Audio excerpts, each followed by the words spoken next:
Item ಯಾವುದೇ ಇರಲಿ try ಮಾಡಿ ಆಚಿ ಚಿಕನ್ ಮಸಾಲಾ. ಚುನಾವಣೆ ವೇಳೆ ಪಕ್ಷಗಳ ಮಧ್ಯೆ ಈ ರೀತಿ ಫೈಟ್ ನಡೆಯೋದು ಸರ್ವೇ ಸಾಮಾನ್ಯ. ಆದರೆ ಈಗ ಚುನಾವಣೆ ಆದ ಬಳಿಕ ಎಲ್ಲರೂ ಕೂಡ ಒಗ್ಗಟ್ಟಾಗಿ ಕೆಲಸವನ್ನು ಮಾಡಬೇಕು ಅಂತೇಳಿ ವಿಪಕ್ಷದವರಿಗೂ ಕೂಡ ಈ ರೀತಿ ಕಿವಿ ಮಾತನ್ನು ಹೇಳಿದ್ದಾರೆ. ಅಂದರೆ ದಾವಣಗೆರೆಯಲ್ಲಿ ಗೆದ್ದಿರುವಂಥ ಸಮರ್ಥ ಅವರ ಹೇಳಿಕೆ ಇದು.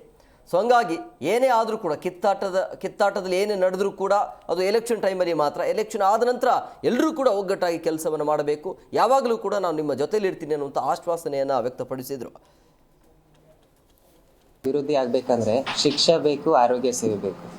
ಆಮೇಲೆ ದಾವಣಗೆರೆ ಪೂರ್ತಿ ಕರ್ನಾಟಕ ಜನ, ದೇಶದ ಜನ ಪರಿಚಯ ಹೆಂಗೆ ಪಡ್ಕೊಂಡಾರಂದರೆ ವಿದ್ಯಾ ಕೇಂದ್ರದು ಶಿಕ್ಷಣದ ಸರ್ಕಾರ, ಆಮೇಲೆ ಇದು ಆರೋಗ್ಯದ ಕೇಂದ್ರ, ನಮ್ಮ JGMMC ಇರಲಿ, ಡೆಂಟಲ್ ಕಾಲೇಜ್ ಇರಲಿ, ಎಲ್ಲ ಆಸ್ಪತ್ರೆಗಳು. ಸೊ ಅದಕ್ಕೆ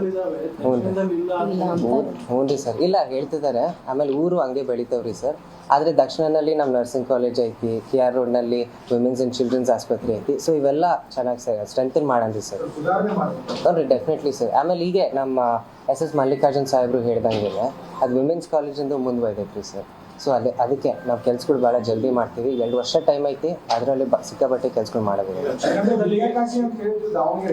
SSLCಯಲ್ಲಿ ಬಂದಂತ ನಾವು ರ್ಯಾಂಕಿಂಗ್ ನೋಡೋದಾದ್ರೆ 20ರ ಮೇಲೆ ಇದೆ. UCL ರ್ಯಾಂಕಿಂಗ್ ನೋಡಿದ್ರು ಅದು ತುಂಬಾ ದೂರ ಇದೆ.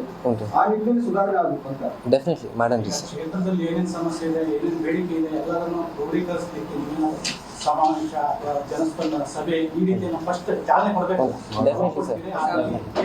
ಇಲ್ಲ, ಸ್ವೇರಿಂಗ್ ಇನ್ ಆದ್ಮೇಲೆ ಕೊಡ್ತೀವಿ. ಆಮೇಲೆ ಸ್ವೇರಿಂಗ್ ಇನ್ ಶುರು ಲೇಟ್ ಆಯ್ತಂದ್ರೇನು ಅದಕ್ಕಿಂತ ಮುಂಚೆನೂ ಶುರು ಮಾಡ್ತೀವಿ ಸರ್. ನಾವು 8ನೇ ತಾರೀಕಿಂದ